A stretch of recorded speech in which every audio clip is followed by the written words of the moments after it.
দেশব্যাপী নাটকীয়ভাবে আওয়ামী লীগ জেগে উঠছে এবং অবিশ্বাস্যভাবে বিএনপি পিছু হটতে শুরু করেছে। ঘটনা শুরু। মানবতা বিরোধী অপরাধ মামলায় শেখ হাসিনার মৃত্যুদণ্ড রায় বাতিল করেছেন হাইকোর্ট। সকালে এসব মামলা বাতিল করে উচ্চ আদালত। নিশ্চিত তাইজুলকে ফাঁসিতে ঝুলাইতে লিখে রাখেন। আমি মানুষ ছোট, আমার ক্ষুদ্র জ্ঞান আমি বলে দিচ্ছি, লিখে রাখেন তাইজুলকে ফাঁসিতে ঝুলাইতে। শেখ হাসিনার বিরুদ্ধে কথিত ফাঁসির রায় নিশ্চিত করার পাশাপাশি তাজুল ইসলাম এবং তার সিন্ডিকেট হাজার হাজার কোটি টাকার উপরে অবৈধ বাণিজ্য করেছেন। শোনা যাচ্ছে তিনি দেশ থেকে পালিয়ে যাওয়ার পায়তারা করছেন, তাই ইতিমধ্যে পালিয়েও গিয়েছেন। শেখ হাসিনার বিরুদ্ধে দেওয়া রায় যে সম্পূর্ণ রাজনৈতিক এবং অর্থের বিনিময়ে সাজানো নাটক ছিল, তা এখন দিবালোকের মতো পরিষ্কার। আমি একটা কথা শুধু বলতে চাই, এই ট্রাইব্যুনালের যে সকল অপরাধীরা বিচারের সম্মুখীন, তাদের জন্য সুস্পষ্ট মেসেজ যে যারা কোনো অন্যায় করেনি তারা কোনো হয়রানির শিকার হবেন না, অন্তত প্রসিকিউশনের মাধ্যমে। শুধু একটা আদালত গঠন করা হবে, একটা স্পেশাল আদালত গঠন করা হবে, যে আদালতে ডেভিল ইউনূস সহ ওর সকল উপদেষ্টাগণের রাষ্ট্রদ্রোহীর বিচার হবে। ইউনূসের বিরুদ্ধে রাষ্ট্রদ্রোহী মামলার কার্যক্রম প্রায় শেষ করে ফেলছেন। লীগ আতঙ্কে নাসিরউদ্দিন পাটোয়ারি, হাসনাতেরা, নাসিরউদ্দিনদের মাথা মুথা ঘুরে গেছে। তারা তো ব্যাপকভাবে চিন্তিত, কারণ তারা তো আওয়ামী লীগকে একেবারে কি বলে আতঙ্ক না জমের মতো ভয় করে। আসসালামু আলাইকুম প্রিয় দর্শক, নতুন একটা ভিডিওতে সবাইকে স্বাগত। তো ইতিমধ্যে আপনারা অনেকগুলো ভিডিওর অংশবিশেষ দেখেছেন, তো দেখে নিশ্চয়ই বুঝতে পেরেছেন যে ভিডিওটা আসলে কতটা গুরুত্বপূর্ণ এবং আকর্ষণীয় হতে চলেছে। তো চলুন কথা না বাড়িয়ে সম্পূর্ণ ভিডিওটা দেখে আসি। দেখার আগে বলবো, যারা আমাদের চ্যানেলটি এখনও পর্যন্ত সাবস্ক্রাইব করেননি দয়া করে সাবস্ক্রাইব করে দিন। যারা ইতিমধ্যে সাবস্ক্রাইব করে দিয়েছেন তাদের অসংখ্য ধন্যবাদ। তো প্রিয় দর্শক, চলুন কথা না বাড়িয়ে একটি লাইক দিয়ে সম্পূর্ণ ভিডিওটা দেখে আসি। এই সেই ব্যক্তি, রাষ্ট্র যাকে শেখ হাসিনা সহ আওয়ামী লীগ নেতাকর্মীদের ফাঁসির নির্দেশ আদালতের মুখ থেকে বের করার জন্য নিয়োগ দিয়েছিল। ইউনূসের অবৈধ সরকার এই কাজটি করেছিল কারণ শেখ হাসিনাকে ফাঁসি দেওয়ার জন্য জামায়াতের কোনো নেতা ছাড়া আর কাউকে দিয়ে হয়তো কাজটি করানো সম্ভব ছিল না। আর জামায়াতের সর্বস্তরে সেই পুরনো প্রতিহিংসা, শেখ হাসিনা যুদ্ধাপরাধীদের ফাঁসি কার্যকর করেছেন, আর শেখ হাসিনার বাবা জামায়াতকে পরাজিত করে পাকিস্তানিদের তাড়িয়ে মুক্তিযুদ্ধের মাধ্যমে বাংলাদেশকে স্বাধীন করেছেন। কিন্তু এই ট্রাইব্যুনাল থেকে কত কামিয়ে নিয়েছেন এই তথাকথিত আইনজীবী তাজুল ইসলাম? উত্তরটি শুনলে যে কারো চোখ কপালে উঠতে বাধ্য। প্রসিকিউশন টিমের ভেতরে অসন্তোষ থেকে যে তথ্য বেরিয়ে আসছে তাতে দেখা যাচ্ছে যে শেখ হাসিনার বিরুদ্ধে কথিত ফাঁসির রায় নিশ্চিত করার পাশাপাশি তাজুল ইসলাম এবং তার সিন্ডিকেট হাজার হাজার কোটি টাকার উপরে অবৈধ বাণিজ্য করেছেন। তথাকথিত বিপ্লব এবং সংস্কারের নামে গঠিত বিচারিক মঞ্চটি মূলত পরিণত হয়েছিল একটি পুরোদস্তুর ব্যবসা প্রতিষ্ঠানে, যেখানে বিচার বিক্রি হয়েছে চড়া দামে। আন্তর্জাতিক অপরাধ ট্রাইব্যুনালের চিফ প্রসিকিউটর তাজুল ইসলামের অপসারণ এবং তার বিরুদ্ধে ওঠা দুর্নীতির ভয়াবহ অভিযোগগুলো বাংলাদেশের বিচারিক ইতিহাসের এক কলঙ্কজনক অধ্যায় হিসেবে চিহ্নিত হয়ে থাকবে।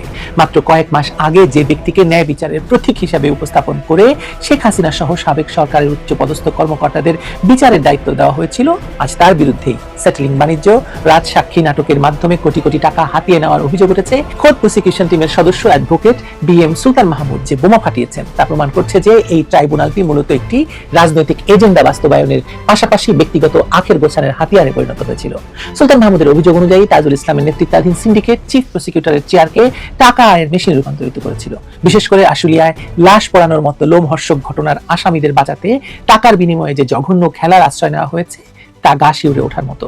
অভিযোগের তীর সরাসরি বিদ্ধ হয়েছে বা বিদ্ধ করানো হয়েছে তাজুল ইসলাম এবং তার সহযোগী আইনজীবী শিশির মনিরের দিকে। বলা হচ্ছে ধানমন্ডি তদন্ত সংস্থায় বসে তারা সাবেক আইজিপি চৌধুরী আব্দুল্লাহ আল মামুনকে রাজসাক্ষী বা অ্যাপ্রুভার বানানোর নাটক সাজিয়েছিলেন। এর নেপথ্যে ছিল বিশাল অঙ্কের অর্থের লেনদেন। একজন সাবেক পুলিশ প্রধান যার বিরুদ্ধে হত্যা এবং গণহত্যার গুরুতর অভিযোগ রয়েছে, তাকে বিচারের কাঠগড়ায় দাঁড় করানোর পরিবর্তে রাজসাক্ষী বানিয়ে লঘুদণ্ড বা দায় মুক্তি দেওয়ার এই প্রক্রিয়া কি শুধু আইনি কৌশল, নাকি এর পেছনে ছিল শত শত কোটি টাকার গোপন সমঝোতা? বলা হচ্ছে 1000 কোটি টাকার লেনদেন হয়েছে। প্রসিকিউটর সুলতান মাহমুদ স্পষ্টভাবে উল্লেখ করেছেন যে আশুলিয়ার লাশ পোড়ানোর মামলার আসামি SI আফজালুল হকের স্ত্রী সন্ধ্যার সময় ভারী ব্যাগ নিয়ে প্রসিকিউটর গাজী MH তামিমের কক্ষে প্রবেশ করেছিলেন। সেই ব্যাগে কি ছিল তা বুঝতে রকেট সায়েন্টিস্ট হওয়ার প্রয়োজন নেই। পরবর্তীতে দেখা গেল সেই SI আফজালুলকে রাজসাক্ষী করা হলো এবং চূড়ান্ত রায়ে তিনি খালাস পেয়ে গেলেন। অর্থাৎ টাকার বিনিময়ে অপরাধীকে নির্দোষ সাজিয়ে ছেড়ে দেওয়া হলো। আর এই পুরো প্রক্রিয়ায় মাস্টারমাইন্ড হিসেবে কাজ করেছে তাজুল সিন্ডিকেট। তার মানে তাজুল সিন্ডিকেট যদি IGP মামুনকে দিয়ে শেখ হাসিনার বিরুদ্ধে সাক্ষী দেওয়ান, রাজসাক্ষী করান এবং সেজন্য টাকাও নিয়ে থাকেন, তাহলে এই পুরো মামলাটা তো আসলে সাজানো এবং ভয়ঙ্কর ভাবে শুধুমাত্র শেখ হাসিনাকে ফাঁসি দেওয়ার জন্যই করা হয়েছিল। তাহলে এই মামলা যদি কখনো চ্যালেঞ্জ হয়, এই মামলাকে চ্যালেঞ্জ করা হবেই। এই মামলা চ্যালেঞ্জ হলে টিকবে না। তার মানে এই পুরো প্রসিকিউশন, পুরো ICT ট্রাইব্যুনাল একটা ভয়াবহ ফার্স নয়? আসলে বিষয়টি আপনি যত ভাববেন ততই আপনাকে আশ্চর্য করবে। বিষয়টি কেবল একজন পুলিশ কর্মকর্তার খালাস পাওয়ার মধ্যে সীমাবদ্ধ নয়, এটি প্রশ্নবিদ্ধ করছে শেখ হাসিনার বিরুদ্ধে দেওয়া ফাঁসির রায়কে। যে ট্রাইব্যুনালের প্রধান প্রসিকিউটর টাকার বিনিময়ে সাক্ষ্য প্রমাণ পাল্টে ফেলতে পারেন, আসামিকে সাক্ষী বানাতে পারেন এবং ভিডিও ফুটেজ গুলি করার নির্দেশদাতা পুলিশ কর্মকর্তাকে আসামি না করে উল্টো সাক্ষী হিসাবে আদালতে হাজির করতে পারেন, সেই ট্রাইব্যুনালের বিশ্বাসযোগ্যতা বলে আর তো কিছু থাকার কথা নয়, তাই না?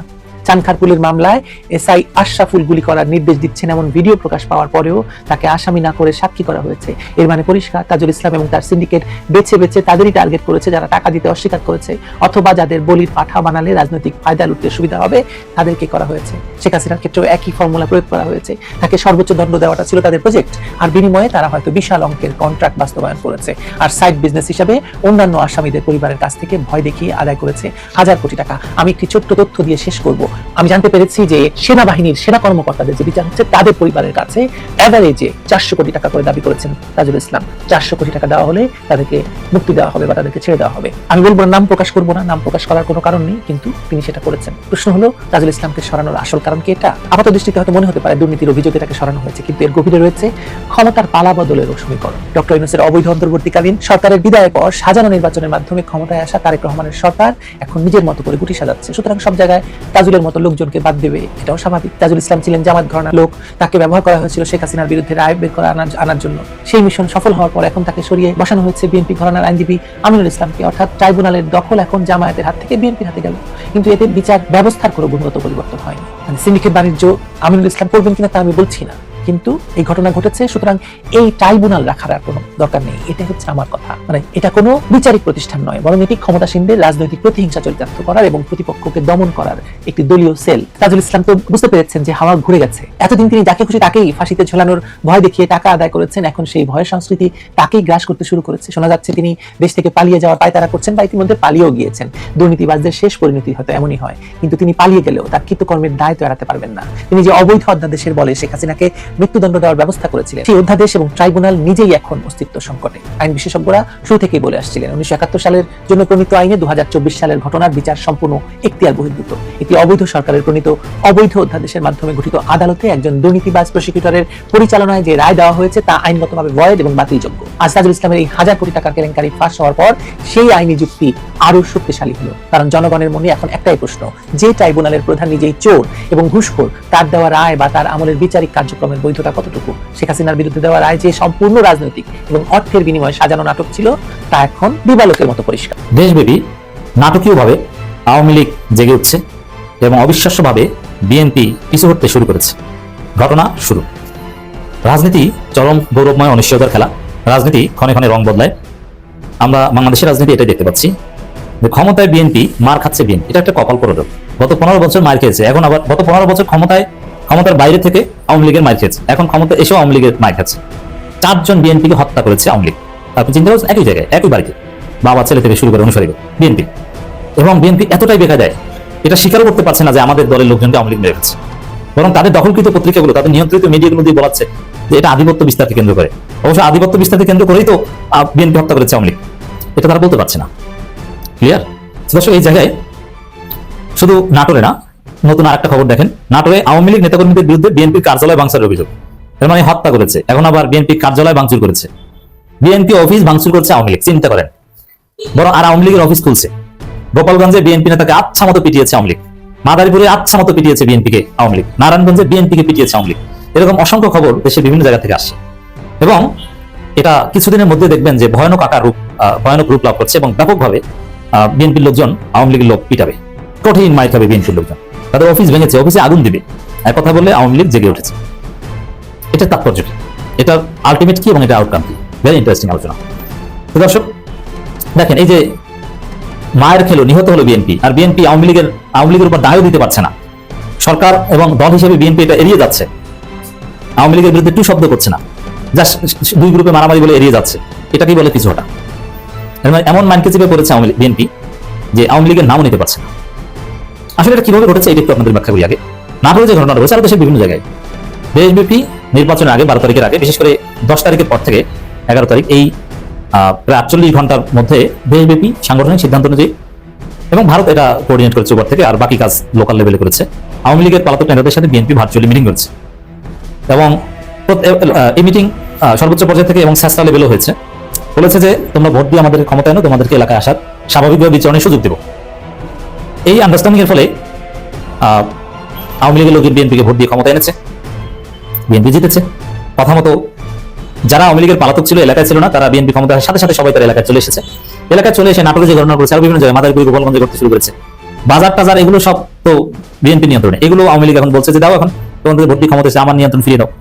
ওই নিয়ন্ত্রণ নিতে যাচ্ছে, এটা নিয়ে মারামারিতে বিএনপিকে জয়বাংলা করে দিচ্ছে আওয়ামী লীগ এবং অফিস টফিস ভেঙে ফেলছে। এটা যা শুরু, সব জায়গায় সারা বাংলাদেশে আওয়ামী লীগের লোকজন এটা করবে। আর আওয়ামী লীগের লোকজনের আত্মবিশ্বাস আছে, যদিও আমি এটা বলেছি, আবারও বলছি যে আওয়ামী লীগ ফিরবে, এটা অনিবার্য, এবং ফিরে বিএনপির সাথে মারামারি করবে, এটা রিয়ালিটি। বিএনপিকে পিটাবে, এটা রিয়ালিটি। কিন্তু আওয়ামী লীগ আগের মতো জনপ্রিয় দল হিসেবে ফার্স্ট বা সেকেন্ড হতে পারবে না। আওয়ামী লীগ বাংলাদেশের তৃতীয় বা চতুর্থ বৃহত্তম দল হিসেবে এক্সিস্ট করবে, জাতীয় পার্টি টাইপের একটা দল হিসেবে। এমনকি এনসিপির চাইতে বড় দল হতে পারে কিনা এটা সন্দেহ আছে। আওয়ামী লীগের নেতারা জেগে উঠছে, আওয়ামী লীগের নেতারা সক্রিয়, আওয়ামী লীগের নেতা আছে এবং কিছু ফিক্সড ভোট ব্যাংক আছে, এবং সেটা এখন অবশ্যই এনসিপির চাইতে বড়, কিন্তু অদূর ভবিষ্যতে এনসিপির চাইতে ছোট হয়ে যাবে। আওয়ামী লীগ থাকবে, কিন্তু সাধারণ জনগণের সমর্থন, নৌকাকে জনগণ ভোট দিবে বিএনপির বিরুদ্ধে, বিএনপি দুর্নীতিতে অতিষ্ঠ হয়ে, মুক্তিযুদ্ধের চেতনায় উদ্বুদ্ধ হয়ে, এই যুগ কিন্তু আসবে না। আর যেহেতু শেখ হাসিনা আর আসবে না, আওয়ামী লীগ আর হাসবে না, অতএব আওয়ামী লীগ ফিরবে, কিন্তু জাতীয় পার্টি টাইপের একটা দল হিসেবে। জাতীয় পার্টি তো একদম নাই, শেষ। জাতীয় পার্টি ওদের এখানে পরিসমাপ্ত। অতএব আওয়ামী লীগ জাতীয় পার্টি হয়ে উঠবে, আওয়ামী লীগের দৌড় এই পর্যন্ত, এবং স্থানীয় সরকার নির্বাচনগুলোতে স্বতন্ত্র প্রতীকে তারা দাঁড়াবে। আর যদি দলীয় প্রতীকে নির্বাচন বাতিল হয়ে যায়, তাহলে অবশ্যই তারা আরো বেশি ভালো করবে। তো দর্শক, এখানে এইভাবে আওয়ামী লীগ জেগে উঠছে এবং বিএনপিকে পেটাচ্ছে। আর বিএনপির সাথে এই মারামারি যখন তীব্র আকার ধারণ করবে, আর জামাত যেহেতু এই মুহূর্তে বড় শক্তি এবং চুপচাপ আছে, তারা শক্তি সঞ্চয় করছে, শক্তি বাড়াচ্ছে, স্থানীয় সরকার নির্বাচনে জামাতের পিছনে পিছনে করবে আওয়ামী লীগ। আর বিএনপি যে আওয়ামী লীগের সাথে প্রতারণা করেছে, বিএনপি আওয়ামী লীগের ভোট নিয়ে ক্ষমতা এসে যে আওয়ামী লীগের যা দেওয়ার কথা সেটা যে দিচ্ছে না, এটা কয়েকদিনের মধ্যে স্পষ্ট হয়ে যাবে। দর্শক, এই হিসাব চলছে। নাটোরে নলডাঙ্গায় কার্যক্রম নিষিদ্ধ আওয়ামী লীগের স্থানীয় নেতাকর্মীদের বিরুদ্ধে বিএনপি দলীয় কার্যালয় ভাঙচুরের অভিযোগ হচ্ছে। আরে কিসের অভিযোগ? ভাঙচুর করেছে আওয়ামী লীগ। এসব অভিযোগ এটা বাদ দেন, এটা গোপন করতে পারবে, এটা সোশ্যাল মিডিয়ার যুগ। বিএনপি আওয়ামী লীগের মাইকে এটা আওয়ামী লীগের নাম গোপন করছে, পত্রিকাগুলোকে নির্দেশ দিয়েছে যে আওয়ামী লীগ মেরেছে আমাদের, এটা বলবো না বাবা, বলবো অন্য কিছু। এবং যাদেরকে মেরেছে বিএনপি ক্ষমতার স্বার্থে কতটা নোংরা হতে পারে, তারা বলবে যা নিহত হয়েছে ওরা বিএনপি কেউ, অথচ ওরা সবাই সক্রিয় বিএনপি। বিএনপি দলীয়ভাবে কিন্তু কোনো স্টেটমেন্ট দিয়ে প্রতিবাদও জানায়নি, কিছু না। বিএনপির নেতাকর্মীরা জানান, সন্ধ্যার দিকে 23 ফেব্রুয়ারি কথা, একদল ব্যক্তি হঠাৎ করে ইউনিয়নের 9 নম্বর ওয়ার্ড বিএনপি কার্যালয়ে প্রবেশ করে আসবাবপত্র ভাঙচুর চলে। এই সময় কার্যালয়ের চেয়ার টেবিল অন্যান্য সামগ্রী ক্ষতিগ্রস্ত হয়। আর এদিকে জামাত কিন্তু চুপচাপ। জামাতের সাথে বিএনপির কোনো মারামারি নাই, আওয়ামী লীগের সাথে কোনো মারামারি নেই। জামাতের উপর হামলা হয়েছিল নির্বাচনের পর, তো নির্বাচনের পর যে হামলা হয়েছিল এরপর জামাত চুপ, এবং বিএনপি এখন কিন্তু জামাতের উপর হামলা করছে না। জামাতের সাথে বিএনপির সাথে জামাত আন্ডারস্ট্যান্ডিং এসেছে, এই জন্য যা বিবৃতি দিচ্ছে, মাঠেও নামছে না। দেখেন না, জামাত কিন্তু মাঠে নামার কথা বিএনপি যে অপকর্ম শুরু করেছে, কিন্তু জামাতের সাথে বিএনপি একটা আন্ডারস্ট্যান্ডিং আছে, এমনকি এনসিপির আন্ডারস্ট্যান্ডিং আছে। অতএব শান্তি চুক্তিতে আছে বিএনপি জামাত। এখন মারামারি করো আওয়ামী লীগ বিএনপি, মজা বুঝো, মজা না। তাই জামাত বিএনপির সাথে বা জামাত এনসিপি বিএনপির সাথে যে শান্তি চুক্তিটা হয়েছে, তারেক রহমান, শফিকুর রহমান এবং নাহিদ ইসলামের বাসা যাওয়ার মধ্য দিয়ে, এটা অঘোষিত অলিখিত শান্তি চুক্তি। এটা বেশি দিন থাকবে না, জামাত এনসিপি রাজপথে নামতে বাধ্য হবে। কিন্তু তার আগে বিএনপি আওয়ামী লীগ মারামারি শুরু করে দিয়েছে। 9 নম্বর ওয়ার্ড যুবদলের সভাপতি রাকিব অভিযোগ করে বলেন, স্থানীয় আওয়ামী লীগ কর্মী আরিফুল ইসলাম আরিফ, মোখলিসুর রহমান, কাসেম সহ আরো কয়েকজন বিএনপির কার্যালয়ে হামলা চালিয়ে ভাঙচুর করে দ্রুত ঘটনাস্থল ত্যাগ করেন। তিনি ঘটনার তীব্র নিন্দা জানিয়ে জড়িত দ্রুত গ্রেপ্তার, হয়তো বা গ্রেপ্তারও হবে যেহেতু বিএনপির অফিসে ভাঙচুর করেছে। কিন্তু এটা নিয়মিত মাইক খাবেন এবং আপনারা বলতে পারবেন না। বিএনপি পরিস্থিতি সেদিকে যাচ্ছে।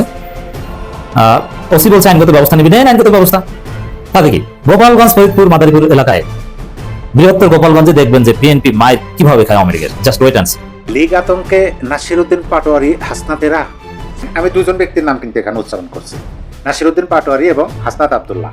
ঘটনা একটা ঘটছে, সেই ঘটনাটা আমি গত 2 দিন ধরে একটু পর্যালোচনা করলাম, একটু জানার চেষ্টা করলাম আদরে আসলে ভেতরের রহস্যটা কি, কেন এরকম ভাবে পাটোয়ারি সোশ্যাল মিডিয়াতে হাসনাত আব্দুল্লাহকে দেখতেছেন। অবশ্যই কিন্তু সন্দেহ আসে, যখন আমি বুঝতে পারলাম যে আদৌ এই ঘটনাটা এইটা, তখন ভাবলাম যে আপনাদেরকে বিষয়টা জানিয়ে দিই। সেদিকে যাব, তার আগে আপনাদেরকে 2টা নিউজ পড়ে শোনাই, 2টা শিরোনাম পড়ে শোনাই। একটা হলো আজকে 2টা নিউজে আজকের ঘটনা, বিএনপি প্রতিহিংসার রাজনীতিতে বিশ্বাস করে না, মঈন খান। বিএনপি সবসময় আইনের শাসনে বিশ্বাসী, তাই সবাইকে নিয়ে রাজনীতি করতে চায়। জিয়াউর রহমান ও বেগম খালেদা জিয়ার আদর্শ ধারণ করে গণতন্ত্র ও স্বাধীনতা রক্ষার কথা বলেন মঈন খান। এটা হলো একটা নিউজের শিরোনাম। আর একটা শিরোনাম আপনাদেরকে বলি, সেটা হলো এটা আজকের 2026 সালের 24শে ফেব্রুয়ারি, আজকে দুপুরে 1:37 নিউজ হয়েছে।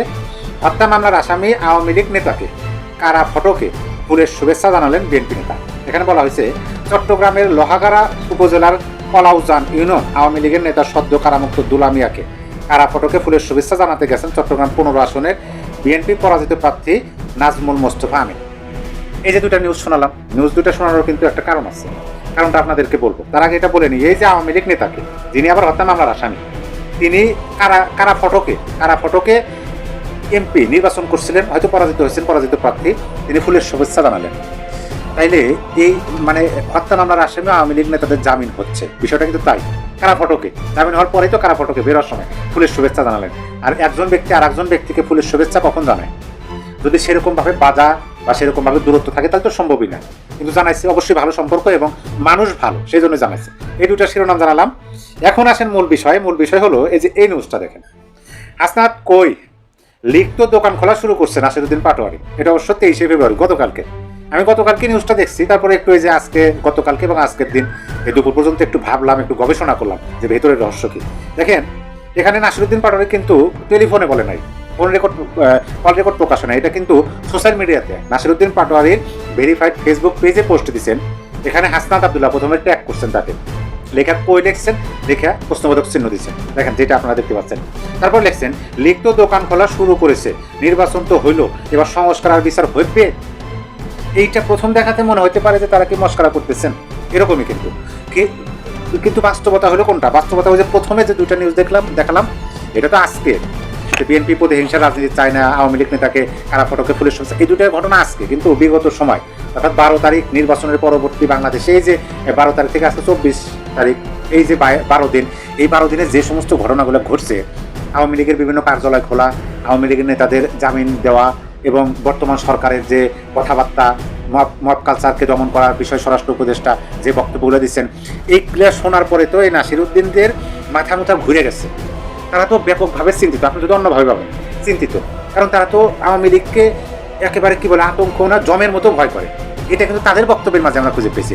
যেমন ধরেন হাসনাত আব্দুল্লাহ প্রায়ই বক্তব্যের মাঝে বলতেন, এখনো বলেন যে আওয়ামী লীগ যদি কোনোভাবে ফিরে আসে তাহলে কিন্তু সবার আগে আমারই ধরবে, এই ধরনের বক্তব্য দেয়, আমাদেরই ধরবে। নাসিরউদ্দিন পাটোয়ারি একই দলের দুজন নেতা, তাদের মনের মধ্যে যে ভয়টা, যখন দেখতেছে যে আওয়ামী লীগ তো ফিরে আসতেছে এবং নির্বাচন তো হইলো, নতুন একটা সরকার আসছে, এই সরকার তো আওয়ামী লীগকে ফিরে আসার ব্যাপারে তাদের নিয়োগ করা সরকার যেভাবে কঠোর হস্তে তারা রাষ্ট্রযন্ত্র ব্যবহার করছে, এই সরকারকে তো সেরকম দেখতেছি না। বরঞ্চ যেভাবে এই সরকারের বিভিন্ন গুরুত্বপূর্ণ পদে থাকা নেতা বা ব্যক্তিরা বক্তব্য দিচ্ছেন, তাহলে তো অতি দ্রুত আওয়ামী লীগ রাজপথে স্বাচ্ছন্দ্যের সাথে মিছিল করবে দেখা যাচ্ছে। তাইলে আমাদের কি হবে? এই যে একটা দুশ্চিন্তা, এই দুশ্চিন্তা থেকেও কিন্তু নাসিরউদ্দিন পাটোয়ারি এই পোস্টটা দিয়ে থাকতে পারেন, এটা কিন্তু অস্বাভাবিক না। তাহলে দুইটা দিক বললাম, একটা হলো যে হাসনাত আব্দুল্লাহকে একটু খোঁচা দিলেন যে হ্যাঁ তুমি তো এরকম হম্পদম্প দেখাইছিলে, হুমকি দামকি দিচ্ছ, লীগ আর আসবে না। এমনকি নাসিরউদ্দিন পাটোয়ারি বলছিলেন যে বাংলাদেশে আওয়ামী লীগ অবাঞ্ছিত ঘোষণা হয়েছে। আপনি ভাবুন, এটা যদি অন্যভাবে আপনি একটু চিন্তা করেন তাহলে বিষয়টা দেখেন যে একটা রাজনৈতিক, যদিও তাদের রাজনৈতিক কেরিয়ারটা শুরু হয়েছে বই4 জমিদারের মতো, মানে হঠাৎ করে জমিদারিত্ব পাওয়ার মতো করে তারা ক্ষমতাও পাইছিলেন, এখন রাজনৈতিক নেতা হয়েছেন। কিন্তু মনোভাবটা দেখুন, একটা রাজনৈতিক দলকে একেবারে দেশ থেকে নিশ্চিহ্ন করে দেওয়া, নাই করে দেওয়া, ওই দলটাকে বাংলাদেশের রাজনীতিতে আসতে দেবে না তারা। তাও আবার কোন রাজনৈতিক দল, কোন রাজনৈতিক শক্তি? যে রাজনৈতিক শক্তির যে জোট, সেই জোট 50%-এরও অধিক দেশের জনগণের প্রতিনিধিত্ব করে, এরকম একটা রাজনৈতিক শক্তিকে তারা দূরে ঠেলে রাখতে চেয়েছে। কি জন্য? ওই যে একেবারে মানে বাঘে ছাগলে টক্কর দেওয়ার জন্য, তাই না? নাসিরউদ্দিন পাটোয়ারির নির্বাচনের ক্ষেত্রগুলো দেখবে তো আমার কাছে সেরকমই মনে হয়েছে, কোথায় জনাব মির্জা আব্বাস, কোথায় নাসিরউদ্দিন পাটোয়ারি। এখন ভাবেন ওই যে ঢাকা 8 আসন, ওই ঢাকা 8 আসনে জনাব মির্জা আব্বাস সাহেব নির্বাচন করতেছেন, নাসিরউদ্দিনও ধরন করতেছেন, কিন্তু ওইখানে আওয়ামী লীগের আরেকজন হেভিওয়েট নেতা নির্বাচন করতেছেন। তাইলে এই যে দুই সিংহ, দুই টাইগারের যখন গর্জন হবে, দুই টাইগার যখন সিংহ বাঘ যখন রাজপথে থাকবে, তখন এই নাসিরউদ্দিন পাটোয়ারিদের মতো ডেকি মুরগি তারা কি আদৌ ওই গর্জনের কাছে কোনো কিছু কিনা? না। কিন্তু তারা এই যে পাল্টাপাল্টি গর্জন এবং বিভিন্ন ধরনের কি বলে উস্কানি দেওয়ামূলক বক্তব্য কিন্তু নির্বাচনকালীন সময়ে পাটোয়ারি সাহেবের মুখে আমরা শুনছি। কি জন্য পারছে? কারণ শুধুমাত্র প্রতিদ্বন্দ্বী তারাই। এই জন্যই বোধ হয় তারা এরকম ভাবে আওয়ামী লীগকে ভয় পায়। আরও যে বিভিন্ন বিষয় তো আছে, তারা ধানমন্ডি 32 নাম্বার একাধিকবার বুলডোজার ব্যবহার করে ভাঙার চেষ্টা, এবং তাদের যে সহযোদ্ধা যারা আছেন, সহপাঠী ছিলেন, এখন রাজনৈতিকভাবে সহযোদ্ধা হয়েছেন, তারা যে বিভিন্ন সময় বিভিন্ন জায়গায় টেলিভিশন সেটে সোশ্যাল মিডিয়াতে বক্তব্যকালে বলছেন তারা পুলিশ ফাঁড়িতে আক্রমণ করছেন, তারা এই করছেন সেই করছেন। অন্তত আর যাই হোক, আওয়ামী লীগ আসলে তো এগুলোর বিচার করবে, সেই ভয়টাও কাজ করতে পারে তো প্রিয় দর্শক, আশা করছি সম্পূর্ণ ভিডিওটা মনোযোগ দিয়ে দেখেছেন। দেখে কি বুঝলেন, কি জানলেন, আপনাদের গুরুত্বপূর্ণ মতামতগুলো আমাদের কমেন্ট বক্সে জানিয়ে দিন। পারলে ভিডিওটা শেয়ার করে অন্যকে দেখার সুযোগ করে দিন। আবারও বলছি, যারা আমাদের চ্যানেলটি এখনও পর্যন্ত সাবস্ক্রাইব করেননি দয়া করে সাবস্ক্রাইব করে দিন। যারা ইতিমধ্যেই সাবস্ক্রাইব করে দিয়েছেন তাদের অসংখ্য ধন্যবাদ। তো প্রিয় দর্শক, আজকের মতো এ পর্যন্তই। দেখা হবে পরবর্তী কোনো নিউজে। ততক্ষণ সবাই ভালো থাকবেন, সুস্থ থাকবেন। আল্লাহ হাফেজ।